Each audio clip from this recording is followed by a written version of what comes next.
40 दोस्तों का वादा बनी सत्य घटना। पुणे शहर की वो ठंडी सुबह किसी आम दिन जैसी ही शुरू हुई थी।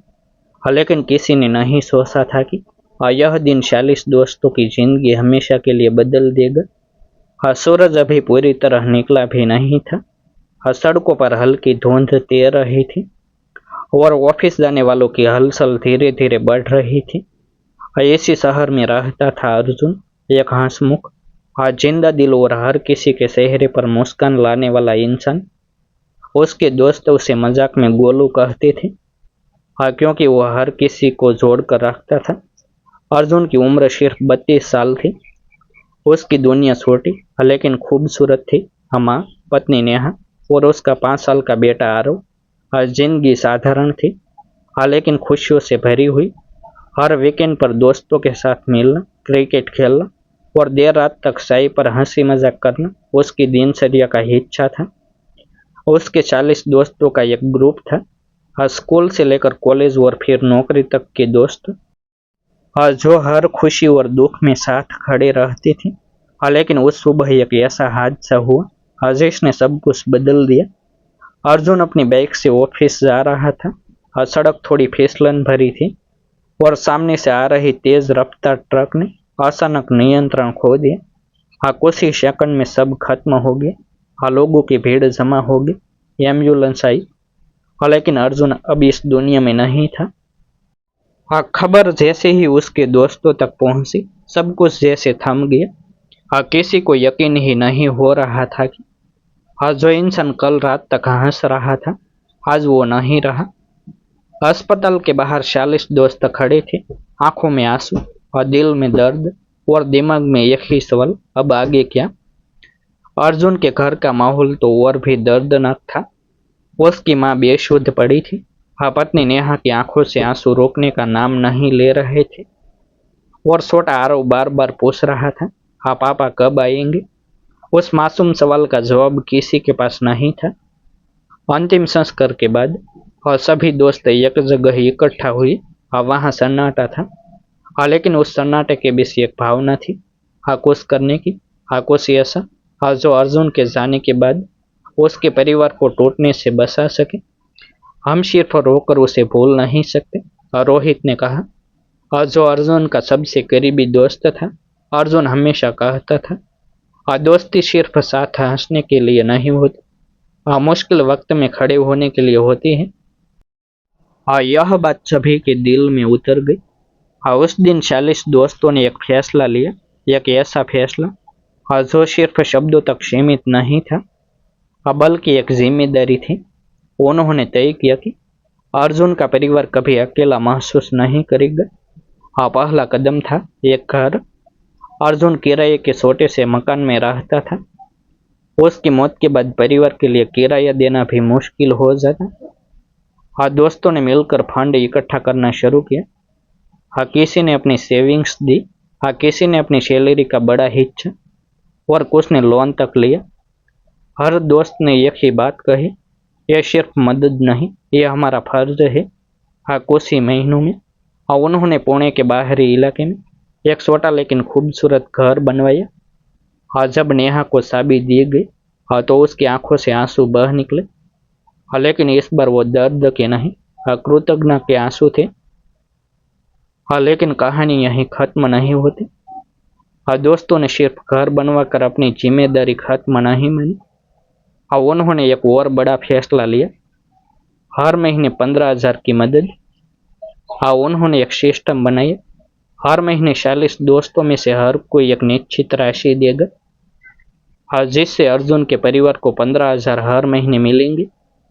यह सिर्फ पैसों की मदद नहीं थी, बल्कि एक भरोसा था कि अर्जुन का परिवार कभी अकेला नहीं होगा। आरव की पढ़ाई की जिम्मेदारी भी दोस्तों ने अपने ऊपर ले ली। उन्होंने तय किया कि उसे अच्छी शिक्षा मिलेगी और वो अपने पिता का सपना पूरा करेगा। धीरे धीरे समय बीतने लगा, लेकिन अर्जुन की कमी कभी पूरी नहीं हो सकती थी। फिर भी उसके दोस्तों ने उस कमी को अपने प्यार और साथ से थोड़ा कम जरूर कर दिया। हर त्योहार पर, हर जन्मदिन पर, हर खास मौके पर वो 40 दोस्त अर्जुन के घर पहुंच जाते। आरव के लिए वो सिर्फ अंकल नहीं थे, वो उसके पापा की तरह थे। और नेहा ने एक दिन रोहित से कहा, हाँ मैंने सुना था कि हाँ खून के रिश्ते सबसे मजबूत होते हैं। हाँ लेकिन तुम लोगों ने साबित कर दिया कि दोस्ती उससे भी ऊपर होती है। हाँ रोहित मुस्कुराया और बोला, अर्जुन ने हमें जो सिखाया हम बस वही निभा रहे हैं। और यह कहानी सिर्फ एक हादसे की नहीं है, और यह कहानी है उस दोस्ती की और जो मौत के बाद भी खत्म नहीं हुई। और यह कहानी है उन 40 दोस्तों की और जिन्होंने यह साबित कर दिया कि असली रिश्ता वही होता है और जो मुश्किल वक्त में साथ खड़ा रहे। अर्जुन के जाने के बाद जिंदगी धीरे धीरे एक नई दिशा में आगे बढ़ने लगी थी। हाँ लेकिन उस खालीपन की गूंज आज भी हर कोने में सुनाई देती थी। हाँ घर बन चुका था, हर महीने 15,000 की मदद भी समय पर आने लगी थी और आरव की पढ़ाई की जिम्मेदारी भी दोस्तों ने अपने कंधों पर उठा ली थी। हाँ बाहर से सब कुछ संभला हुआ दिखता था, हाँ लेकिन अंदर ही अंदर हर दिन एक नई परीक्षा थी। हाँ नेहा के लिए, अर्जुन की माँ के लिए और उन 40 दोस्तों के लिए भी। हाँ समय बीतता गया, 1 साल पूरा हो गया। अर्जुन की पहली बरसी का दिन आया। उस दिन घर में एक अलग ही माहौल था, अशांति, यादें और आंखों में छुपा दर्द। हाँ सुबह से ही 40 दोस्त एक एक करके घर पहुंचने लगे। हाँ कोई फूल लेकर आया, कोई मिठाई और कोई सिर्फ अपनी मौजूदगी लेकर। आरव अब थोड़ा समझदार हो गया था, उसे इतना समझ आने लगा था कि उसके पापा अब वापस नहीं आएंगे। हाँ लेकिन उसके दिल में एक सुकून था कि वो अकेला नहीं है। उस दिन जब सभी दोस्त एक साथ बैठे, हाँ तो रोहित ने एक बात उठाई, हमने जो शुरू किया है उसे बस निभाना ही काफी नहीं है, हमें इसे और मजबूत बनाना होगा। मतलब? हाँ किसी ने पूछा। हाँ रोहित ने गहरी सांस ली और बोला, आज हम सब साथ हैं, सब ठीक चल रहा है। हाँ लेकिन जिंदगी का क्या भरोसा, अगर कल को हम में से कोई इस जिम्मेदारी को निभाने में असमर्थ हो गया तो? अर्जुन का परिवार फिर से उसी डर में चला जाएगा। और उसकी बात सुनकर सभी चुप हो गए और यह एक कड़वी सच्चाई थी। और तभी अमन ने कहा, हाँ तो हमें इसे एक सिस्टम में बदलना होगा, ऐसा सिस्टम जो हम सब के बाद भी चलता रहे। और यही से एक नई शुरुआत हुई और उन्होंने मिलकर एक ट्रस्ट बनाने का फैसला किया, अर्जुन फ्रेंड्स फाउंडेशन। और यह सिर्फ एक नाम नहीं था बल्कि एक मिशन था। उन्होंने लीगल प्रोसेस शुरू की और डॉक्यूमेंट्स बनाई और इस पूरी मदद को एक औपचारिक रूप दिया। अब हर महीने की 15,000 मदद सिर्फ दोस्तों की मर्जी पर निर्भर नहीं थी, बल्कि एक व्यवस्थित सिस्टम के जरिए तय हो गई थी। और कुछ दोस्तों ने अपने बैंक अकाउंट से ऑटो डिडक्शन सेट कर दिए ताकि कोई भी महीना मिस न हो।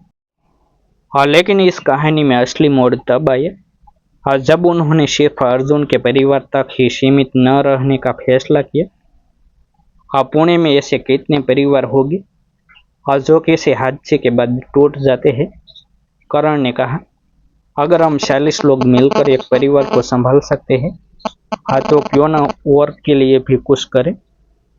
और यह सुझाव सबको पसंद आया और धीरे धीरे अर्जुन फ्रेंड्स फाउंडेशन ने और जरूरतमंद परिवारों की मदद करना शुरू किया। किसी को बच्चों की पढ़ाई के लिए मदद मिली, किसी को इलाज के लिए और किसी को सिर्फ यह भरोसा कि वो अकेले नहीं है। लेकिन इस सब के बीच अर्जुन का परिवार हमेशा सबसे पहले रहा। आरव 8 साल का हो चुका था और स्कूल में उसका प्रदर्शन शानदार था। एक दिन उसने अपनी माँ से कहा, मम्मी मैं बड़ा होकर पापा जैसा बनूंगा और अपने दोस्तों जैसा भी। नेहा की आंखों में आंसू आ गए, लेकिन इस बार वो मुस्कुराई। एक दिन स्कूल में फादर्स डे का प्रोग्राम था। सभी बच्चे अपने पापा के साथ आए थे। आरव थोड़ा उदास था, लेकिन जब उसने देखा कि उसके साथ ही एक नहीं बल्कि 40 लोग खड़े हैं, तो उसका सीना गर्व से भर गया। उस दिन स्टेज पर जब उसने कहा, मेरे पापा एक नहीं 40 है, तो पूरा हॉल तालियों से गूंज उठा। और यह सिर्फ एक डायलॉग नहीं था, यह उस रिश्ते की सच्चाई थी जो खून से नहीं वादे से बना था। और समय के साथ और दोस्तों की जिंदगी में भी बदलाव आई। किसी की शादी हुई, कोई दूसरे शहर चला गया, कोई बिजनेस में व्यस्त हो गया, लेकिन एक चीज कभी नहीं बदली, अर्जुन के परिवार के लिए उनका वादा। हर महीने की मदद कभी नहीं रुकी। हर त्योहार पर, चाहे वो दिवाली हो, होली हो या आरव का जन्मदिन, सभी दोस्त किसी न किसी तरह वहां मौजूद रहते। और यहाँ पहले से मजबूत हो चुकी थी। उसने एक छोटा सा होम बेस्ड बिजनेस शुरू किया, टिफिन सर्विस। दोस्तों ने इसमें भी उसका पूरा साथ दिया। किसी ने मार्केटिंग में मदद की, किसी ने कस्टमर दिलवाई। धीरे धीरे नेहा आत्मनिर्भर बनने लगी। लेकिन दोस्तों ने कभी अपनी जिम्मेदारी कम नहीं की। एक रात सभी दोस्त फिर से उसी पुराने ग्राउंड पर मिले, जहां वो अर्जुन के साथ क्रिकेट खेला करते थे। आसमान में सितारे चमक रहे थे और हवा में पुरानी यादों की खुशबू थी। याद है अर्जुन कैसे हर मैच में शूटिंग करता था। किसी ने हंसते हुए कहा। सब हंस पड़े। लेकिन उस हंसी में एक हल्की सी नमी भी थी। रोहित ने आसमान की तरफ देखते हुए कहा, शायद वो हमें देख रहा होगा और मुस्कुरा रहा होगा। अमन ने जवाब दिया, और सोच रहा होगा, यार मैंने दोस्त सही सुने थे। यह कहानी सिर्फ एक इंसान की मौत की नहीं है, यह कहानी है उस इंसान के जाने के बाद भी जिंदा रहने वाली दोस्ती की। यह कहानी है उस वादे की जो 40 दोस्तों ने निभाया, बिना किसी स्वार्थ के, बिना किसी दिखावे के। आज भी पुणे की गलियों में अगर कोई इस कहानी को सुनाता है तो एक ही बात कहता है, आज दोस्ती अगर हो तो ऐसी हो। और शायद यही इस कहानी की सबसे बड़ी सच्चाई है। कुछ रिश्ते खून से नहीं बनते, लेकिन खून से भी ज्यादा मजबूत होते हैं। यह कहानी काल्पनिक है, जिसकी सभी मित्र नोंद ले।